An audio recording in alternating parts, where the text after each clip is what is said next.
गोसोखाङो बै समखौ नों जेब्ला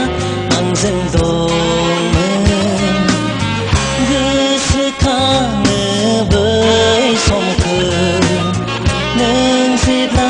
आंजों दंमोन नोंनि बे अननाय होनाय नोंनि बे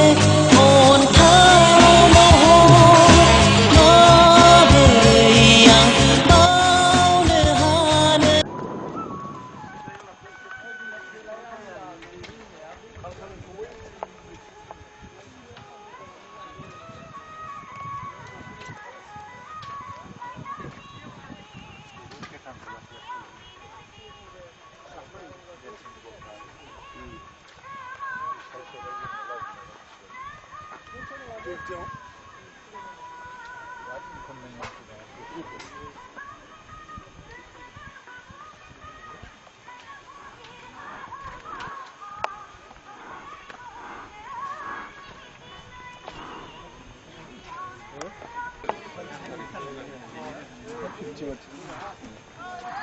ओमफ्राय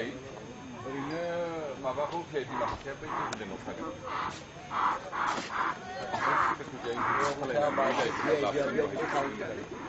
बिनिफ्राय फैनानै बैयावसो एवगोन बिनिफ्रायसो बरायनानै लाबोगोन दा बे माबाया सुबिदा जाबाय मोनसे दाना साइकेल जाबाय आरो बेखौ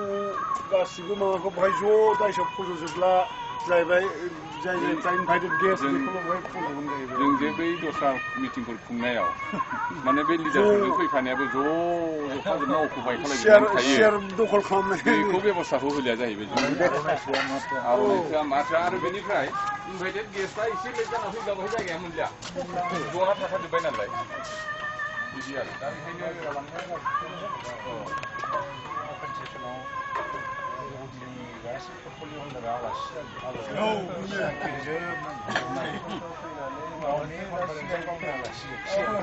बेखायनो बैहाय लाखिनो नागिरदों माखासेखौ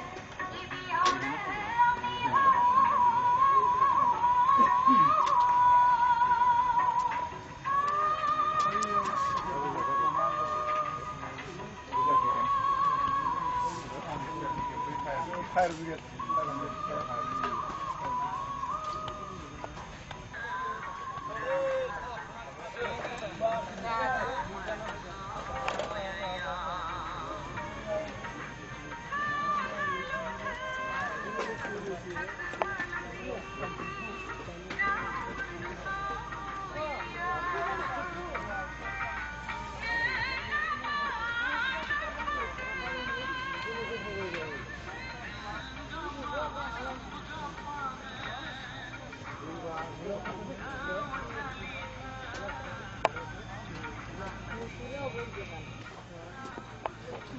last copy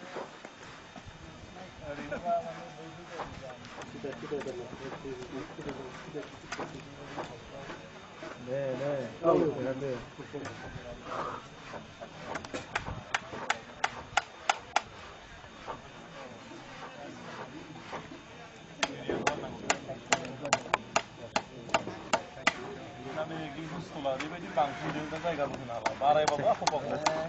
बारायाबाबो जाला मार्केट कमप्लेक्स आरो बे मार्केट जायगानि गाज्रि आरोखि बिदि आं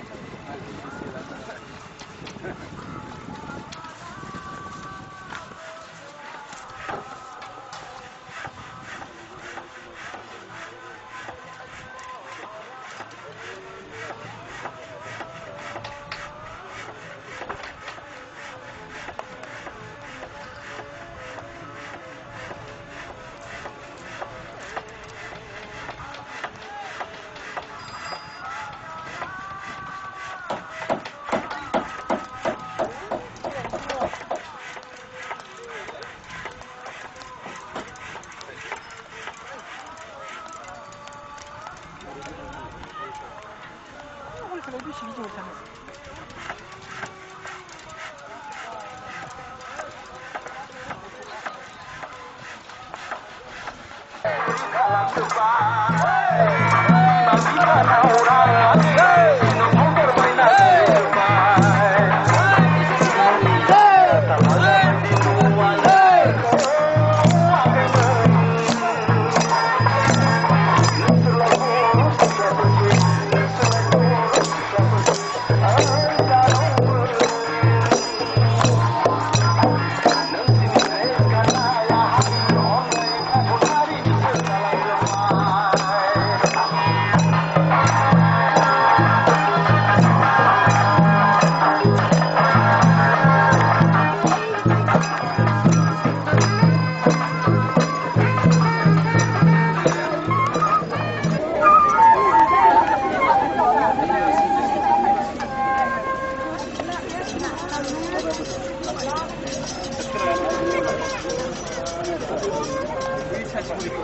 미야 가만히 그냥 팔았다.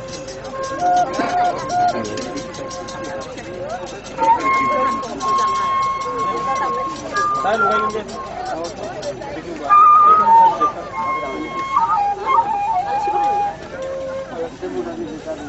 집에 개떡처럼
Waiting selanangmon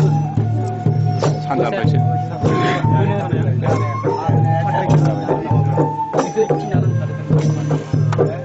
dirunkau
रायजो सभानि एमपि आरो बेवहायनो 45थि बर' थुनलाइ आफादनि आर्जिनिफ्राय नुजाथिफैनो हानाय मानगोनां बिथांमोन दा बेवहाय जोंहा लाखानाय हाबाफारि बायदियै सिरिबेङै जों फालिलांनो लागोन थिग बेनि सिगांनो आं फंनैसो खोथा खावलायनो नागिरदों दा बेवहाय जोंनि नैबे पेन्डेलाव जिरायनानै थानाय रायजो राजाफ्रा जाहाथे जेबो दावराव खालामालासिनो जोंनि सिरिबेङै सालायलांनाय हाबाफारिखौ हेफाजाब होयो बेखौ आं खावलायग्रोनानै बेखिनियावनो मोनसे आं हांख्रायनो सानबाय बेवहाय जोंनि 45थि बर' थुनलाइ आफादनि गाहाय नेहाथारिया पेन्डेलाव जनानै दङ ओंखायनो नैबे स्टेजाव जिरायफैनो थाखाय बिथां बिनोद कुमार ब्रह्मखौ खावलायनाय जाबाय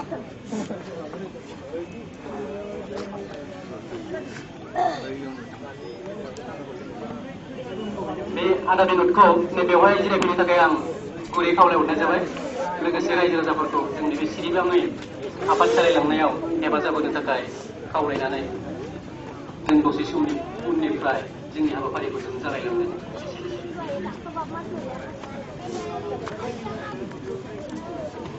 PRCनि गाहाय नेहाथारि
दुलाराय बर' फरायसा आरो केशव बसुमतारी सुबुं अनसाय आफादनि बानजायनायाव बे मुसुखा खाम्फाखौ बेखेवनाय हिसाबै आलासि महरै हांख्रायनानै लाबोनाय दिनैनि बे मुसुखा खाम्फाखौ बेखेवगिरि मानगोनां उरखावगोरा ब्रह्म बिथां आरो नैबे केशव बसुमतारी कालचारेल कमप्लेक्सनिनो दुवार मोखांनि गेटखौ बेखेवनाय मानगोनां बानेश्वर बसुमतारी प्रेसिडेन्ट रिसेपसन कमिटिनि बिथाङा लोगोसे दिनैनि बे मुसुखा खाम्फा बेखेवनायनि हाबाफारियाव बाहागो लाफैनो हानाय आलासि बिथांमोन आरो गुबुन गुबुन आफादफोरनि मानगोनां बिबानगिरि नोंथांमोन आरो गुबुन गुबुन प्रेसनि मानगोनां बिथांमोन लोगोसे जोंनि बे हालामनि गासैबो रायजो राजा नोंथांमोन दिनै जोङो बे मुसुखा खाम्फाखौ बेखेवनाय हाबाफारिखौ जागायनायनि थाखाय दिनैनि बे जथुम्माखौ जोङो सिरिबाङै सालायलांनो थाखाय जोंनो दिनैनि आफादखौ सालायनो सासे आफादगिरि गोनां जानायनि थाखाय जोङो जोंनिनो आफादजों सोमोन्दो थाफानाय समाज सिबियारि बिथां हरिहर ब्रह्म बिथांखौ दिनैनि बे आफादनि आफादगिरि हिसाबै आफादखौ सालायलांनो थाखाय बिथांखौ सायख'नाय जाबाय।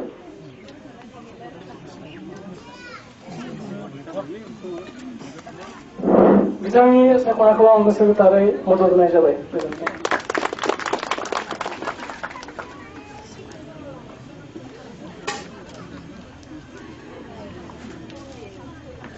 सायख'गिरि आरो मददगिरिखौ दिनैनि बे मोनसे बिदिनो फिथाइ आखायाव लाबाय आसा खालामदों जाहाथे मानगोनां आलासिफोरा जोंनि ओनसोलनि सानखुमा बिथांमोनखौ मोनसे फरायखानाय जाबाय बिदिनो गोबां माने गोरोन्थि जालांनो हागौ दा बुंनो हानाय जाबाय। दानिया आरज गाबनाय मेथाइ जोंनानै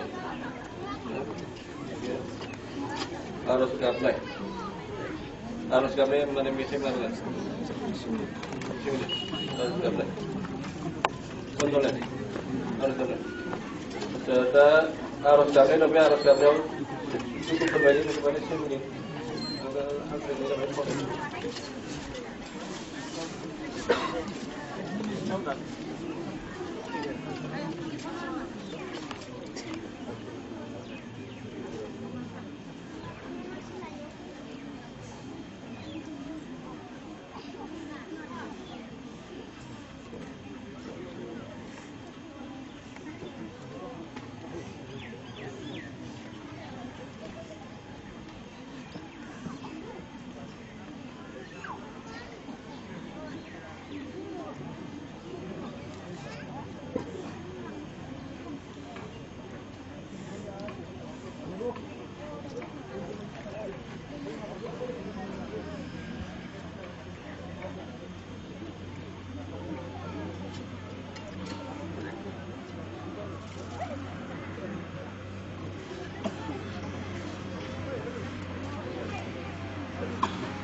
दानिया आफाद थांखिनाय बेखेवनाय आफाद दिनैनि बे फालिनो लानाय हाबाफारियाव मख'नो गोनां बादि आं गिबियावनो जोंनि मावथि जोहोलाव मुंख्लं केशव बसुमतारीनिसिम गिबियावनो आंनि गोसो गोरबोनिफ्राय हाजासे सिबिनाय बावहरनाय जाबाय। थिग बेनि उनाव दिनैनि बे आफादखौ दैदेननो लानाय मानगोनां 45थि बर' थुनलाइ आफादनि आरसिनि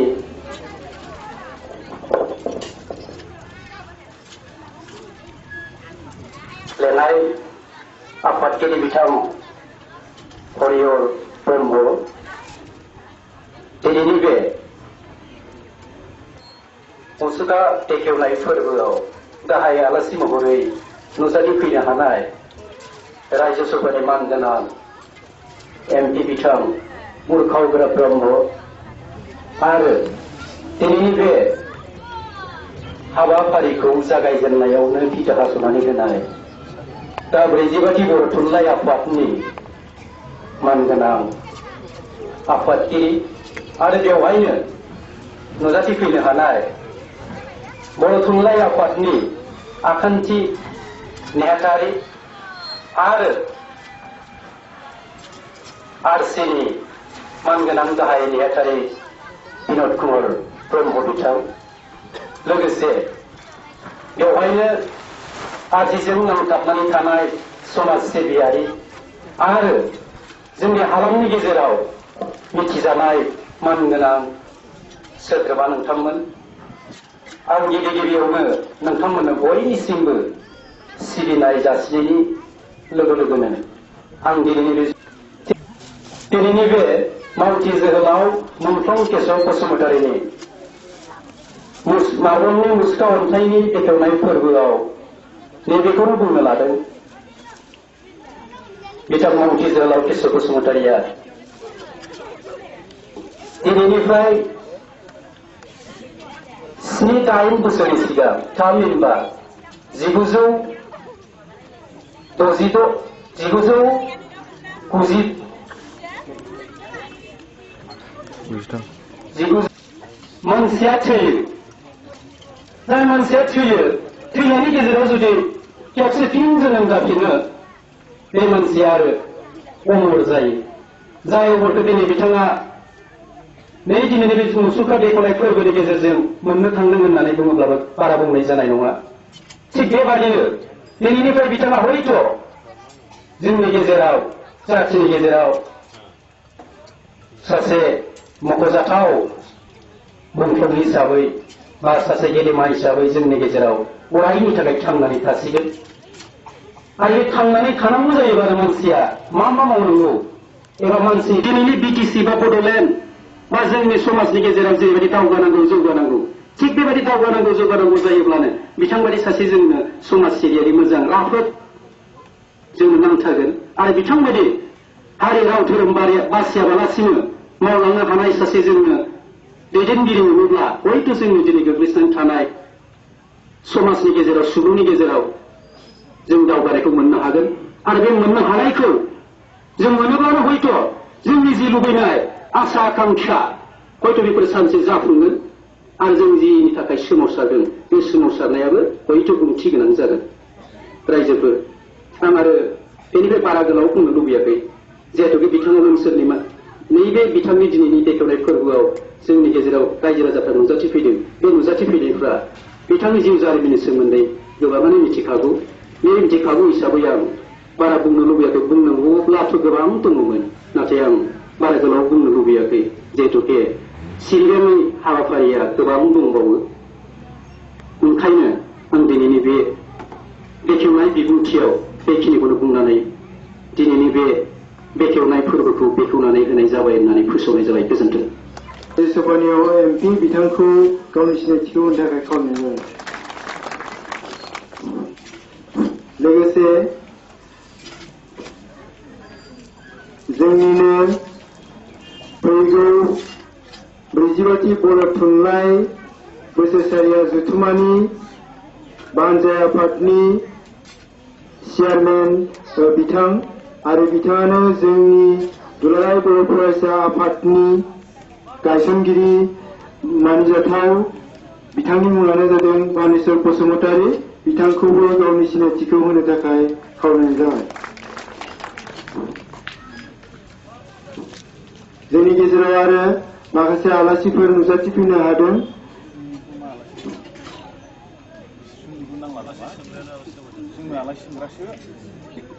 सिनायथिखौ होनानै जोंनि गेजेराव दङ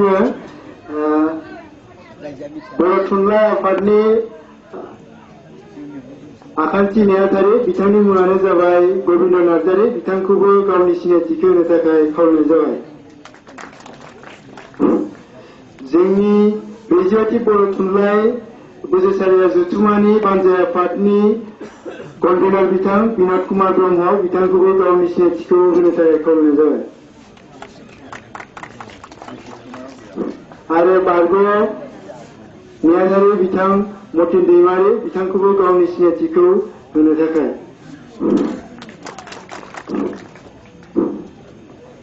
আজি আমার এই সভাত নিমন্ত্রিত অতিথি হিসাবে আহি গৈছে তেখেতে হল প্রতাপ চন্দ্র Nath principal of Zara Bibi Kisan college. আরবাव दङ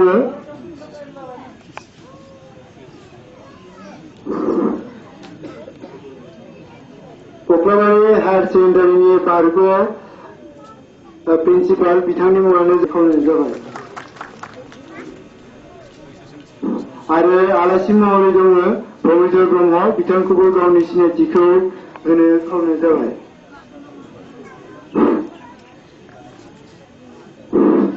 बसन्त बसुमतारी बिथांखौबो गावनि सिनायथिखौ होनो खावलायनाय जाबाय।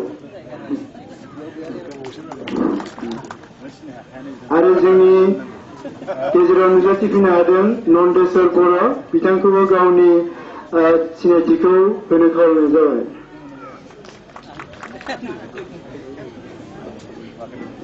आलासि सिनायथिखौ बेखिनियावनो दोनथ'नाय जाबाय। गोजोन्थों।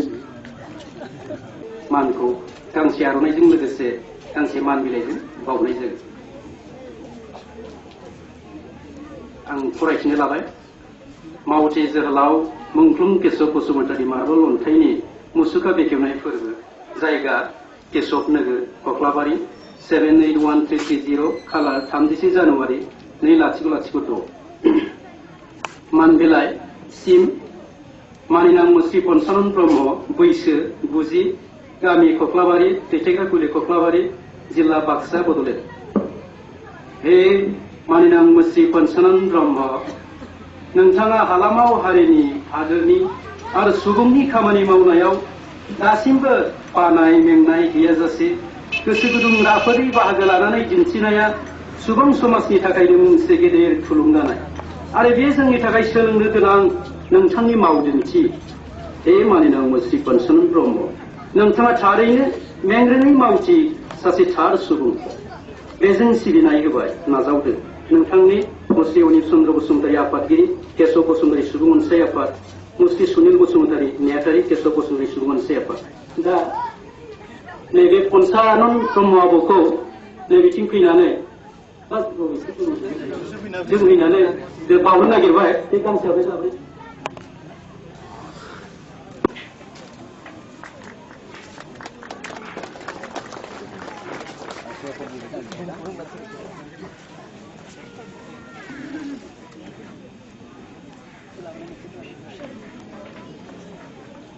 आं फरायथिनो आखायाव लाबाय।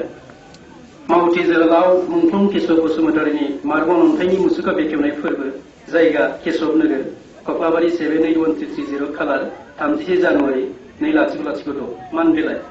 सिम मुस्रि जगेन बसुमतारी MFA गामि सुरकुसिजार दैथायग्राकुलि मेटाखा जिल्ला बाक्सा बड'लेण्ड।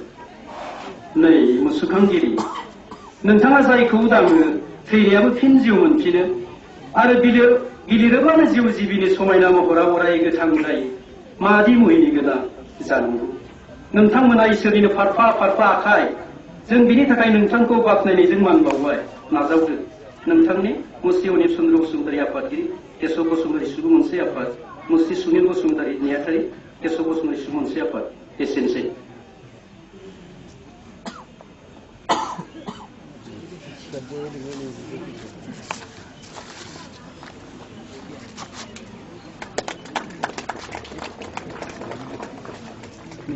पकट लानो होग्रा दा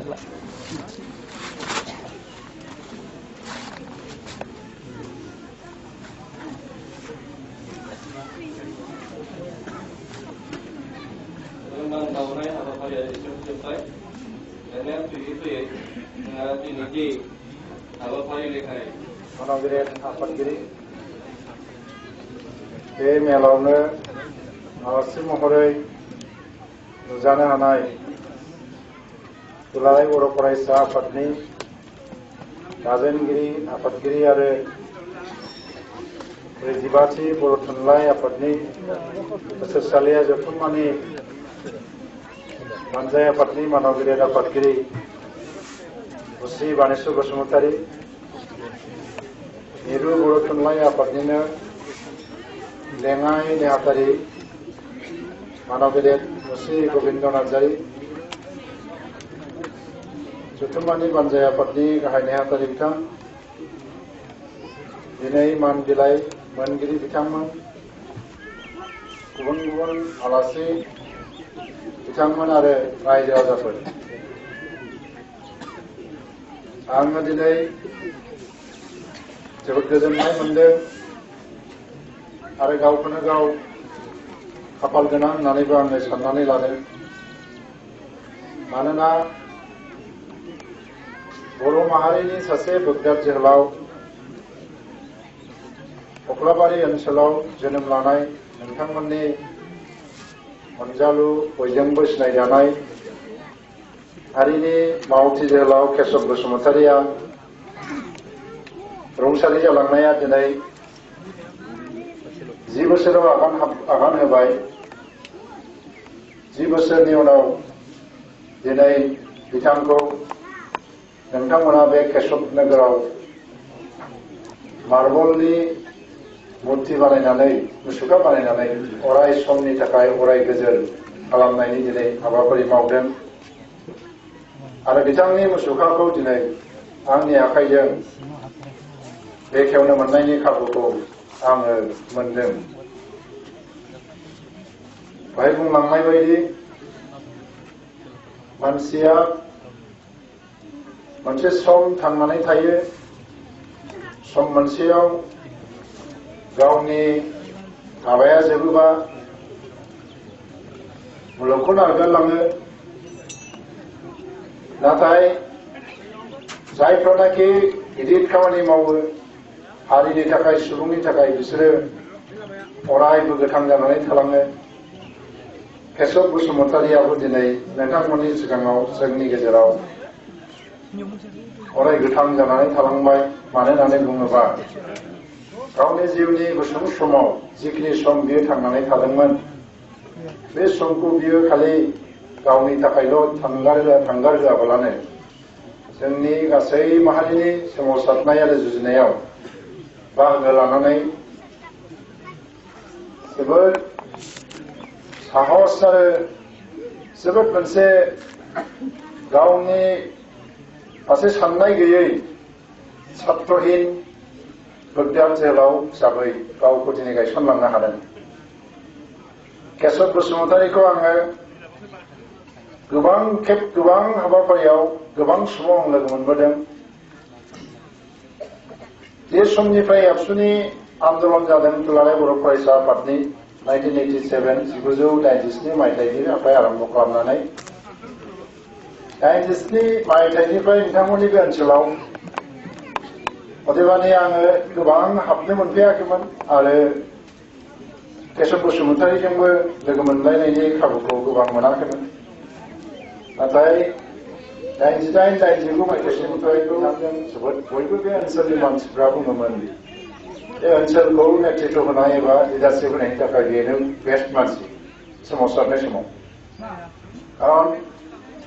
मावथियाथ' बयबो मावथि नाथाय गासै मावथिफोरखौ जयै दैदेनलांनांगौनि जायनि फाफ्लियाव थागोन बे मानसिया गोसोआ गुवार जानांगोन गोसो खुला जानांगोन बयबो रायज्लायनो हानाय जानांगोन ओरैबायदि जानो नाङा जायनि मोखांखौ नायनानै बयबो रायज्लायनो साहस जाया केशब बसुमतारीया जाम्बाजोंबाबो सियानजोंबाबो बेनिखायनो मोजां मानसि हिसाबै नोंथांमोनजों गनायजादों मोनसे सोमावसारनायखौ दैदेनगिरि जानानै गोजौआव सोरबा दैदेननो जानो हागौ नाथाय सोमावसारनाया जाफुंगोन जेब्ला गाहाय थाखोआव थानाय जिल्ला पर्यायाव थानाय आन्चलिक पर्यायाव थानाय दैदेनगिरिफ्राबो मोजां दैदेनगिरि जानो हायो मोजां मावथि जानो हायो केशव बसुमतारिया गावनि जिल्लाखौ गावनि ओनसोलखौ दैदेननायाव जोबोद गोसो गोथारैनो दैदेनलांदों दिनै आङो सानाखैमोन जे बिथांनि मुसुखाखौ आं बेखेवफैनो मोनगोन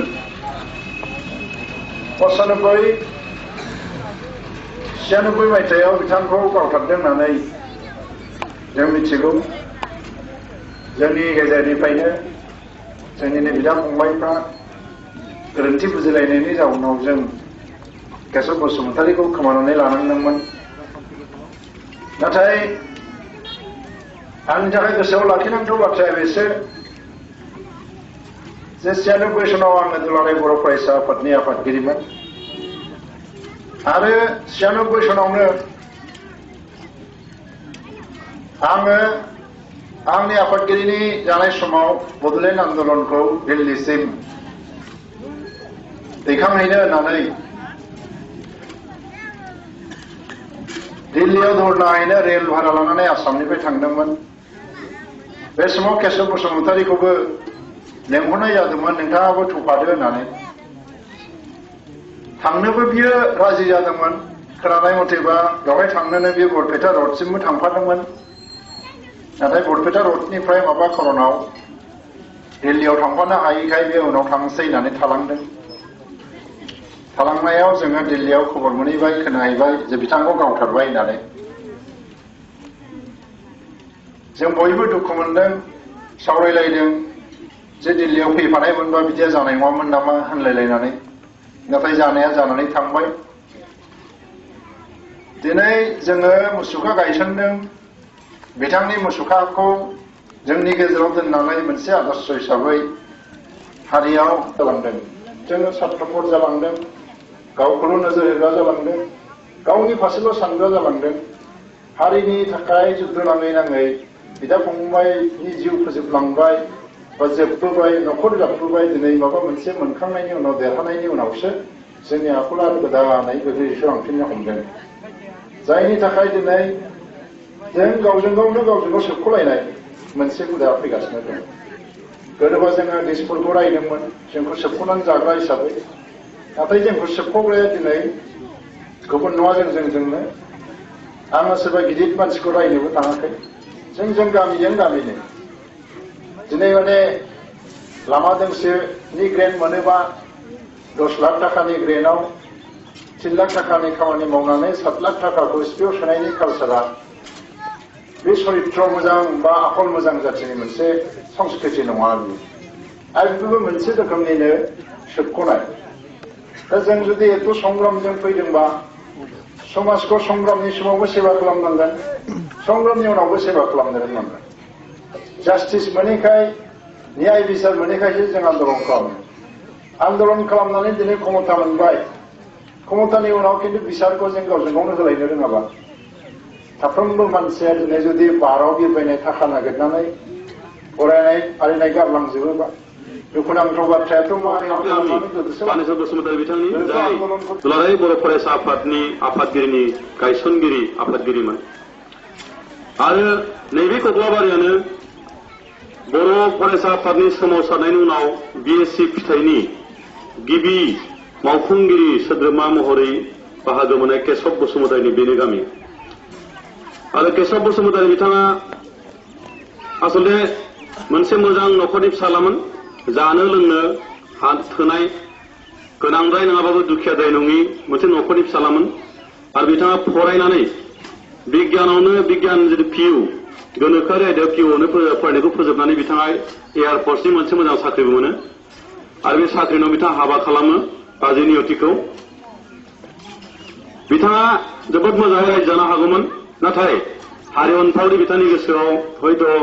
हारिनि मावनांगौ जावले बिथांखौ खावलायदोंमोन आरो बे खावलायनायखौ लानानै सम सम बिथांनिफ्राय जे लाइजाम साफ्रोमबो लोगोनो जे जातिनि बेलायाव जोंहा मावनो गोनां दङ आंबो थांफिननोसै बे बाथ्राया सम सम सिखारोमोन आरो प्रायनो बिथां फैफिननानै गावनि साख्रिखौ गारनानै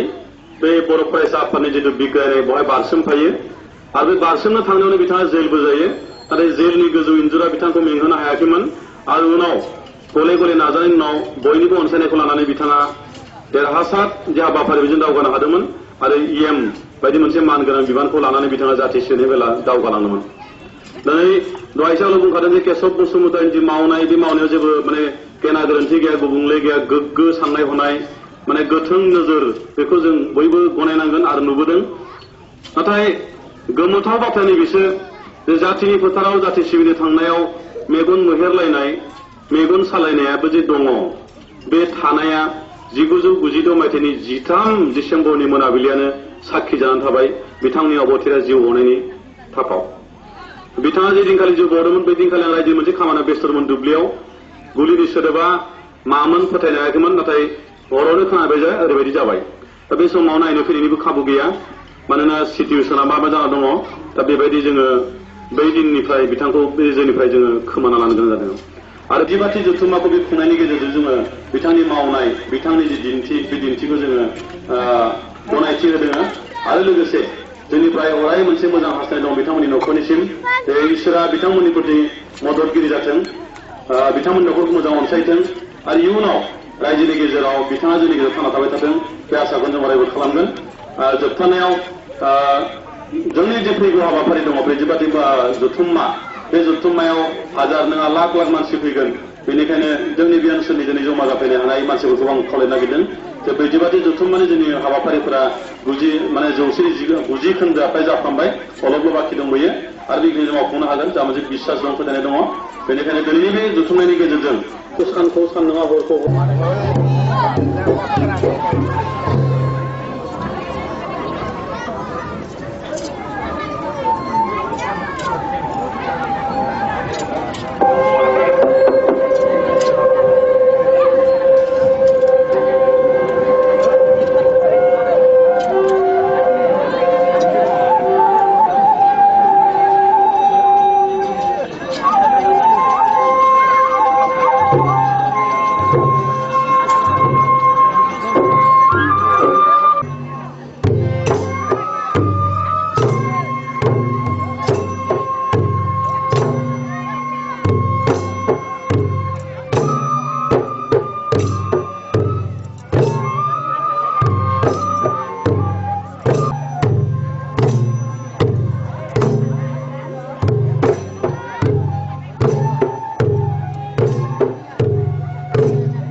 मासियाव स्टिकनिनो मानो मासिया फैनानै आं गाबोन गाजा मारिखौ जों सुवा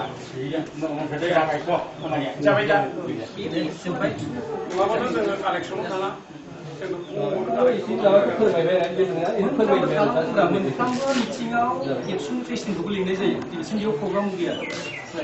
साननो गोनां आरो जोंनि ससियेल वार्कार गिदिरा दं बे जायगाफोराव जानाय सोरखौ सनमान होगिनाय एबसुनि लिंनायाथ'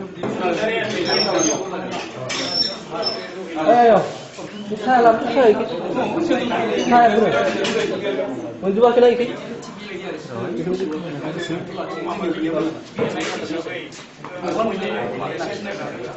बेखौ जोंबो बुंनांगौ नामा बे दामा पलिटिक्सनि लाइनजों लांनायजों मोननायाव सोरबा बेयो सुनिबा आनसुराहाय एबा सेक्सुवा सेक्सुवा जों आलासिनि सिगाङाव नांलायबाय थानो नामा नङाबाथ'